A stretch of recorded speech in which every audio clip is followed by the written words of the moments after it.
Yes. Hello, hello. Welcome, welcome.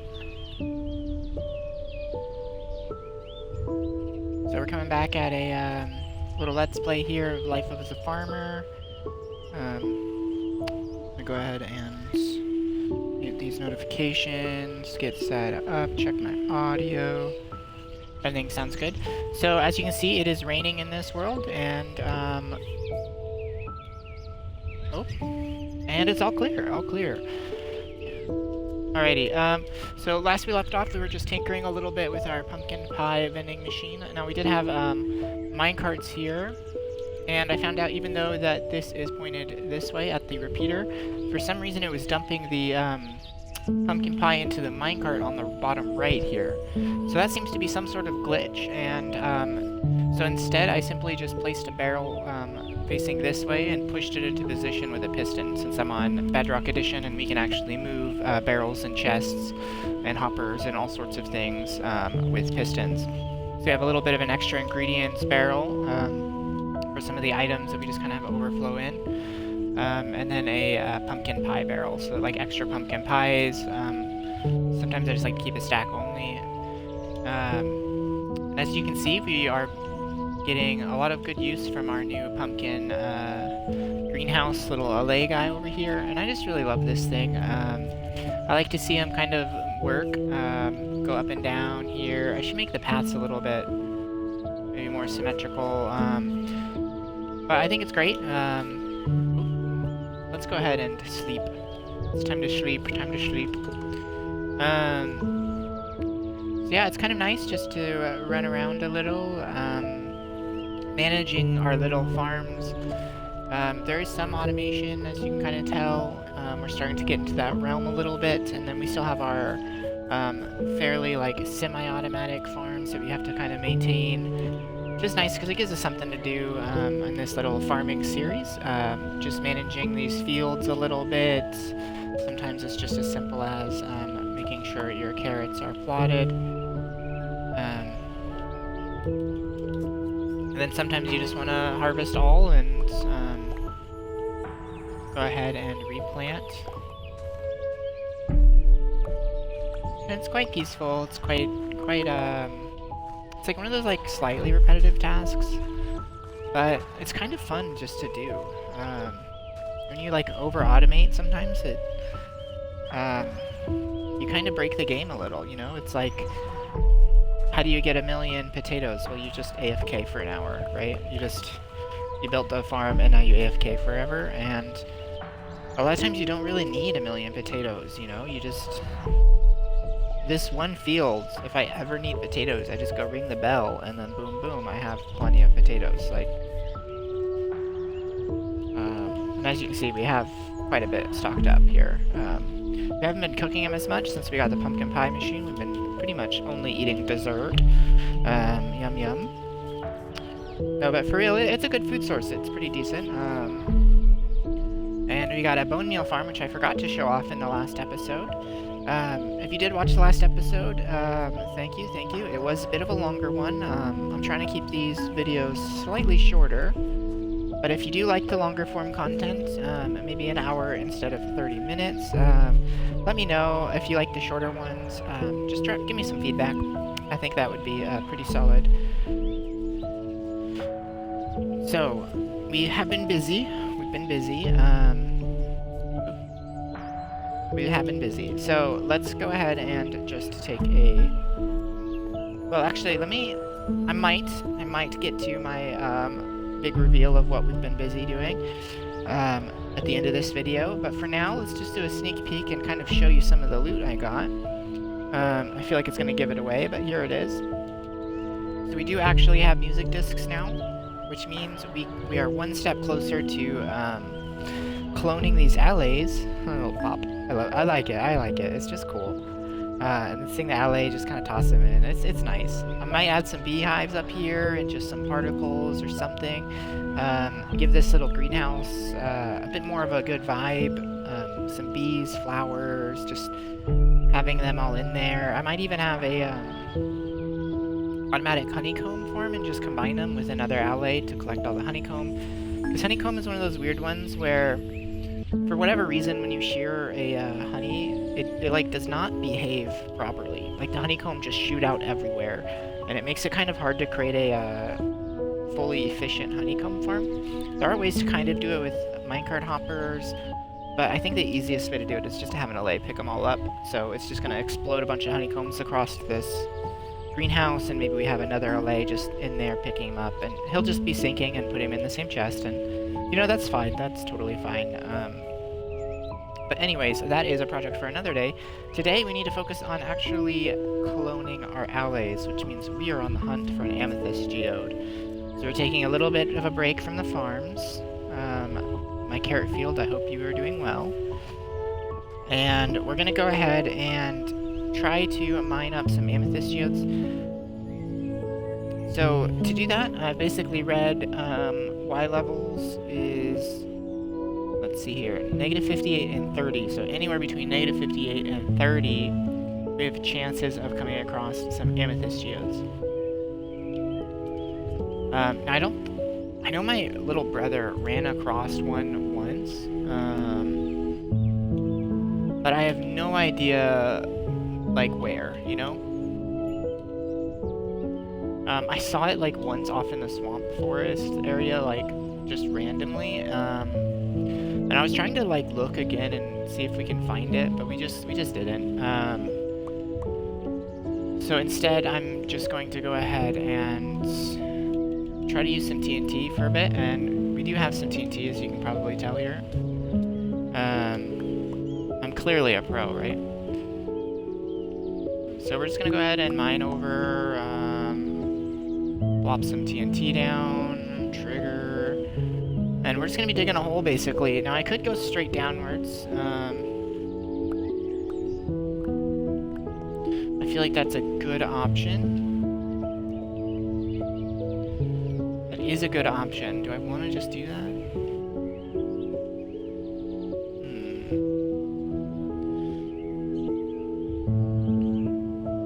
Let's try it, I guess. So if I just drop it in the hole. Dang, that got me. Ah! That's not what I meant to do. Okay, I have a feeling we're gonna have a hard time getting back up, but...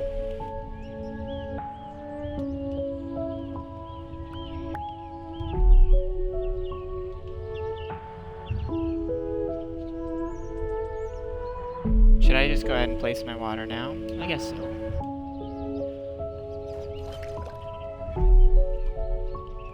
Oh, actually, I could...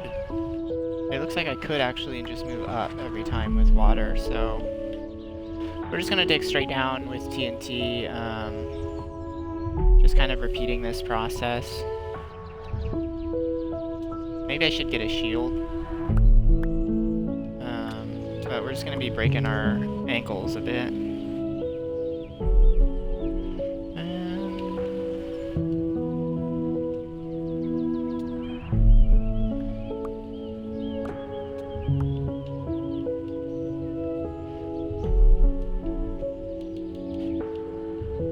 I brought wood, right? Okay, good.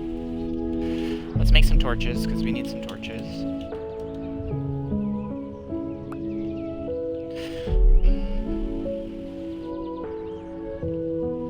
I've found, like, most of my geodes pretty low down, I think.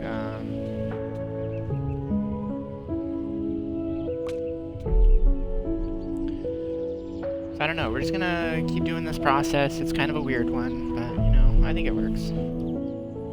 Come up here, wait for the explosion. Take a peek. Drop. Torch. Break with non-silk touch. I think it's so weird that silk touch, like, gives you a block that's, like, less useful when you're doing it on these ones. Look at that grenade jump, you know?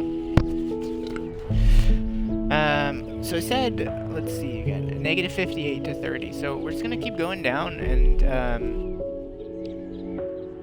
keep poking downwards until we get to -50.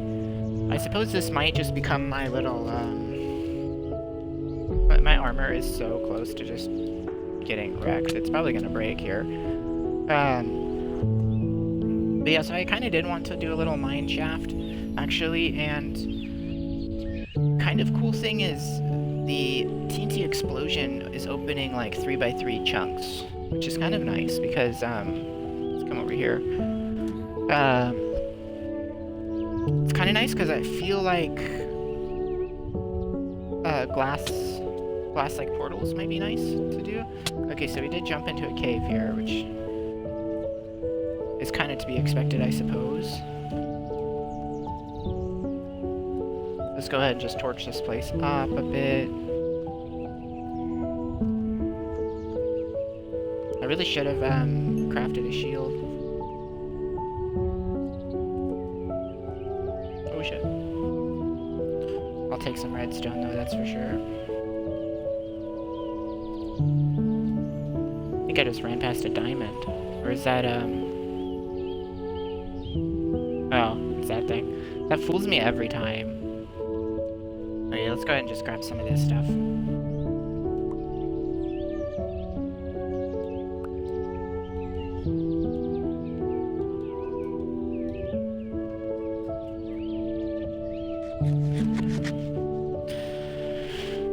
Precious, precious redstone.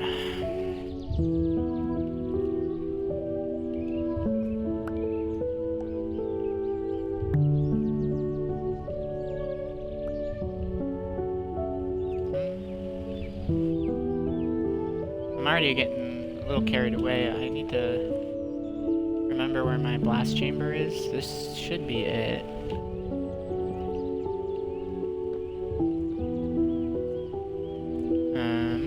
Yeah. So this is my blast chamber. Now, technically, there is potential for amethyst geode anywhere in here. So I should probably actually like look a little bit more before I go all the way down, but I'll just do that when I get back up. Okay, looks like we found another little chunk of missing floor. Oh, it's gonna hurt. We get some lava pouring over. Okay, we have another little cave. Just torch it up a bit. Connects into a skeleton.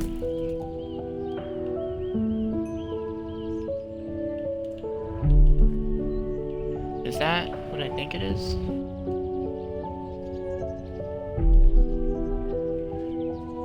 Don't do this at home, kids. Oh, I wasn't... I totally thought that was the little white geode thing. Okay, let's just grab the redstone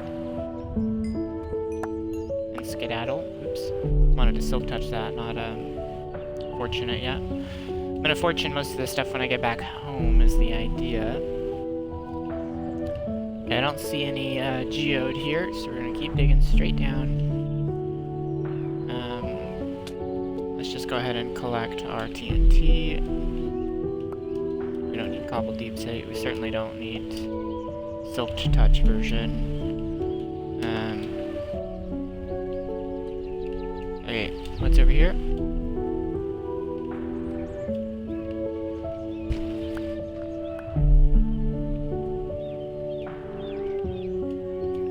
This is an area I've already explored, it seems. That or my little brother came through here, which I think happened. I kind of remember this. I think this is like where the end of my tunnel actually runs down to.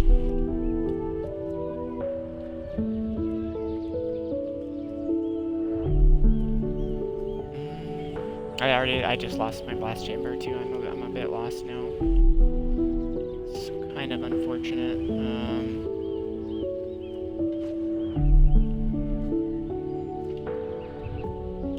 Dodge that arrow.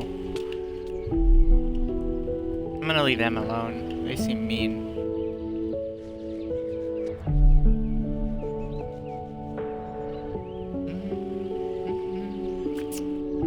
Well, hopefully we can find a geode. Okay, so my brother must have found this one. I was wondering where he got, like, because he, like, came up and he's like, here's some shards or something. And it was just, like, just a few, just a tiny, tiny bit. And, ooh, beautiful, beautiful, beautiful. This is what we want. Let's go ahead and screenshot the chords. Yay! Yay, yay, yay! Okay, so now that we're in one of these things, let's go ahead and just... I don't want to block any of the actual geodes here, but I'm going to just create a little bit of privacy with me and my geode. Definitely don't put TNT in here. Okay, so you want to be a bit careful with these. All of these ones with the X's, they actually grow these crystals, and they have an X on all the sides. So you want to just carefully, like very carefully, break the side blocks and expose all of these little X's. And that'll maximize your potential. So like, see this one here, this one was completely blocked, so there's no chance it ever grew crystals. And now we're going to open up all 4 faces and give it the full potential to harvest crystals. So any of the ones without X's, the X's are called budding amethyst blocks. Any of those we want to expose, and then we can take all the other ones for like decor, you know? You can actually craft the other ones as well. But we do have enough to make a shield, so why don't we just go ahead and plop down a crafting table while we're here. Let's also just make a couple boxes to put all this stuff in. I don't want to cover up any of the crystals, but I'll just do a single box, I guess.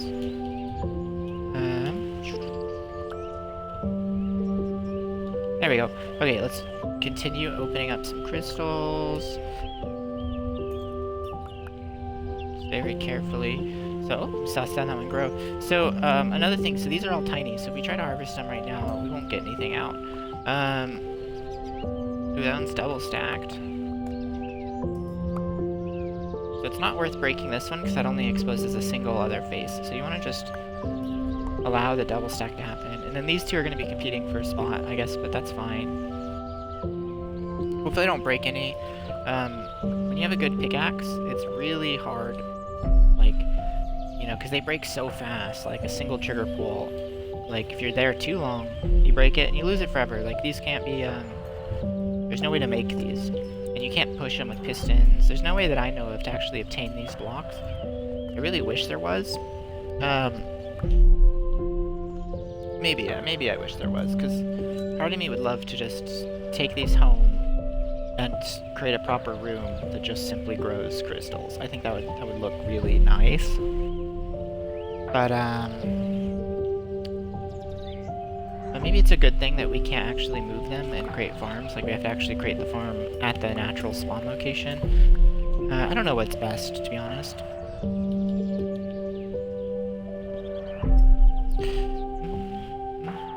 So this torch here is going to block that, actually. So we want to move it up one higher, I think. Yep. We also want to expose that block here.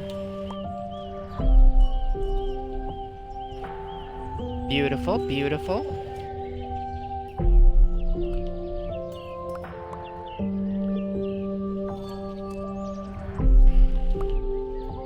I love the ways these sound, too. I really like putting these at the top of my elevators, my little bubble column elevators. That way when you hit the top and you walk off, you get this little chime, which I think just sounds really nice. Also, I like it's pretty colors, you know? So other useful things that you can use these shards for, besides just breeding Allays, or cloning them, rather, you can use them to make calibrated skulk sensors, which I'm also really excited for. I want to get some skulk and make some calibrated skulk sensors. It's one of the reasons why I haven't made a wool farm yet, like an actual dedicated wool farm. Number one, I'm not pressured to make the wool farm quite yet. I don't need it yet.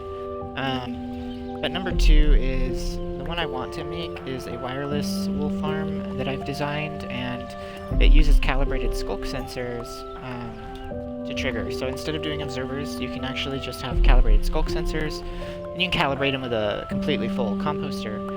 And when you do that, it sets it to like eat mode, I guess. So whenever it hears any mob or player eat food, consume items, it will trigger the sensor. And because sheep replenish their wool whenever they eat grass, that's actually a perfect way to just tell when a sheep is ready to be sheared. So you just set it up to listen to the eating command. Set it up on a minecart collection system too, and you can create these just really nice, seamless, like wireless versions. And then if you ever want to expand it, you could actually use these guys, these amethyst blocks here, to relay signals. So you can create it like, it doesn't shear every time it hears any sheep. It shears every time it hears a single group of sheep. So you can have like 8 sheep next to each other, and then it shears all your sheep, no matter how spread out they are, just from relaying that signal across. Or you can have like redstone repeaters, and then it becomes a little bit more wired, and it's just your original signal is wireless.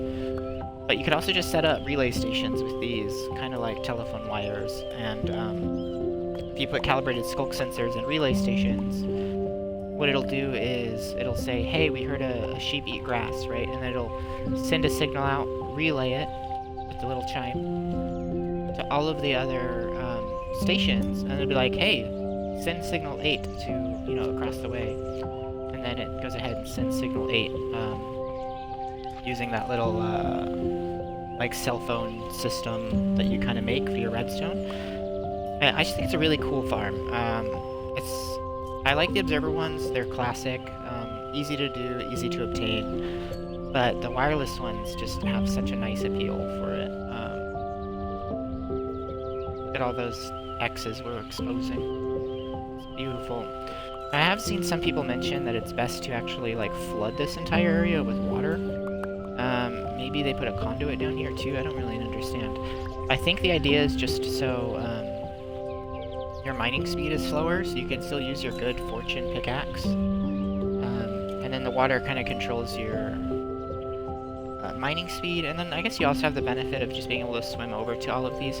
But I feel like with water, I'd be so nervous of just being pushed around or like, you know, starting to sink when I'm trying to mine and then clip the block or something. I don't know. If you guys know exactly how the best way to build an amethyst shard or have any like link suggestions, go ahead and drop them in the comments. I'll check it out. But I'm excited. I want at least one of these before we leave, and then I want to try and clone my amethyst crystal, or clone my allay rather with an amethyst crystal. So hopefully these things grow. It's kind of like watching paint dry a little. It's not the most fun, but we're gonna try to increase our chances of getting crystals here by exposing all of these. Oh my gosh, parkour. Clearly I'm a god. Oh shoot, I almost clipped that. I also actually really like these, the calcite blocks. I'm definitely gonna try to take those home with me too. Same with the copper, just because why not? I'm not like heavy reliant on iron right now because I have an iron farm, so I'm not really worried about that. I picked like the worst spot to put this chest because like no matter which way I go, I can't make it a double chest. That's kind of dumb of me. Let's go ahead and just move it over.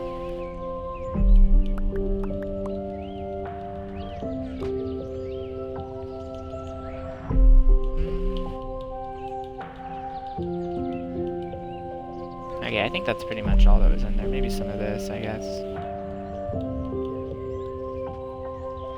Let's go double chest. Bam. Okay, so how do you know when they're fully grown up? So they're actually fully grown up when they are pretty much touching another block.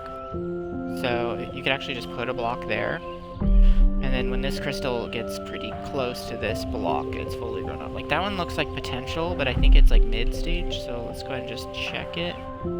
Yeah, so like that's maybe mid-level.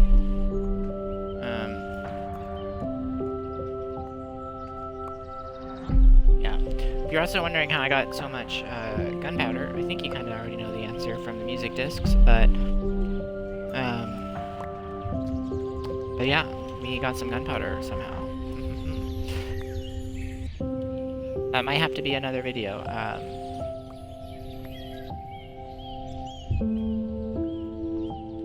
But we've been a little busy off camera doing some maintenance and infrastructure work.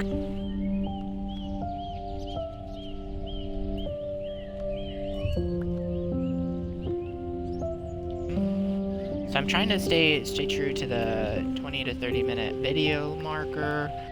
And it looks like we're already kind of approaching on 30 minutes.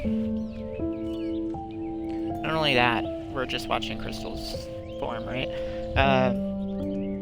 So I think I might call this actually an episode here. We found a amethyst geode, so that is absolutely fantastic. We got a bunch of cool decorative blocks. We kind of played around with some TNT. And we're getting ready to clone our Allays. We have our pumpkin pie machine almost fully stocked, which is fantastic. Once we get some Allays, we can hook them up. Well, we can have them help out around the farm. You know, they can go collect some of that sugar cane. Like, we can add that honeycomb component to our pumpkin like little greenhouse area, which I think will just look really cool. And we can continue just to build some more advanced farms, I suppose. We can do the collection system on pretty much any farm because Allays are just really good. We could also use them as item filters, like single item filters, like, you know, all those bows you get from your mob farms? Well, we could use those Allays to like collect the bows and the pieces of armor, and just to pull them out before they get to our hopper lines or something. And then I guess just dump them. Like, have note blocks triggers, and they'll like dump them in chests. I'm thinking about actually doing something where we have Allays, and they collect arrows, right, or bows. I mean, so they collect the bows, and then they trigger and they dump them in a chest, or hopper rather. And then that hopper, jeez, and then that hopper can feed into an auto crafter that is like pre-stacked with a whole bunch of cobblestone and maybe some redstone or something, and make a dispenser. So we can have the like little Allay grab the arrows, toss them in, make dispensers for us, and stack dispensers over at a mob farm, which that's pretty much all I ever use the arrows for, right? Is just to make dispensers. So maybe we should get that like kind of automated. Look at these little babies. They're so cute. But I want you fully grown. Yes, yes, yes. Do you think they'll grow up if I feed them? No. But that's everything for today's video. Check in next time. We'll have another series. Let me know what you think. Like, comment, and subscribe. Thank you for watching. Have a wonderful day. Bye-bye.